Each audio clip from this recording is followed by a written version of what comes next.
வணக்கம்மா. இன்று செம்மஞ்சேரி பெரும்பாக்கம் செம்மஞ்சேரி ஆட்சியில் அனைத்து மக்கள் சக்தி இயக்கத்தின் சார்பாக இலவச வேலைவாய்ப்பு முகாம் நடைபெற்றுள்ளது. இன்று சோழிநல்லூர் தொகுதி உட்பட்டு வியாபாரி சங்கத்தின் சார்பாகவும் ஐடி நிறுவனம் சார்பாகவும் சிறு தொழில் மற்றும் அனைவருக்கும் வேலைவாய்ப்பு முகாமை இன்றைக்கி நடைபெற்று கொண்டிருக்கிற அனைவரும் தெரிந்த விஷயம்.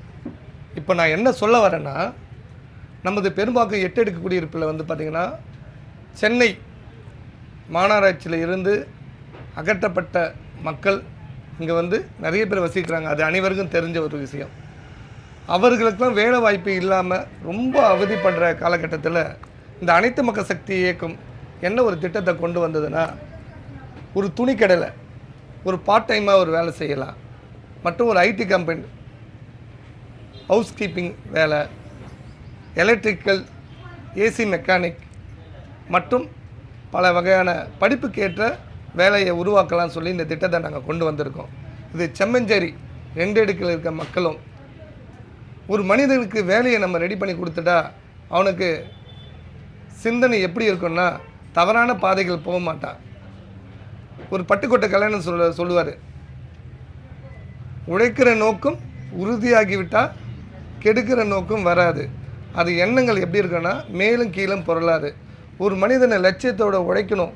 அவன் உழைப்பு தான் உழை அந்த உழைப்பு தான் ஒரு மனிதனை வெற்றியாக இருக்கும். அந்த அடிப்படையில் இன்று மிகப்பெரிய ஒரு வெற்றிகரமாக அனைத்து மக்கள் சக்தி இயக்கத்தின் சார்பாக இன்றைக்கி வேலைவாய்ப்பு முகாம் நடந்து கொண்டு இருக்குது.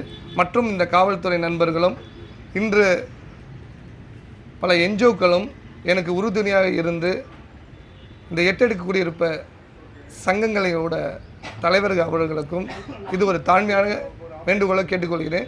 இது அனைவரும் கலந்து கொண்டு இந்த விழாவுக்கு முக்கியத்துவம் கொடுத்து ஒரு மனிதனையும் நமது வேலை வாய்ப்பை பெரிய அளவில் கொண்டு போகணும்.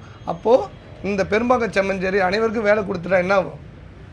அனைவரும் ஒரு தொழிலாளியை கொண்டு வந்துடலாம், ஒரு உழைக்கும் வர்க்கத்தை நம்ம கொண்டு வரலாம். இந்த திட்டத்துக்கு அனைத்து மக்கள் சக்தி உறுப்பினர்களும் நிர்வாகிகளுக்கும் மனமார்ந்த நன்றியை தெரிவித்துக் கொள்கிறேன். நன்றி, வணக்கம்.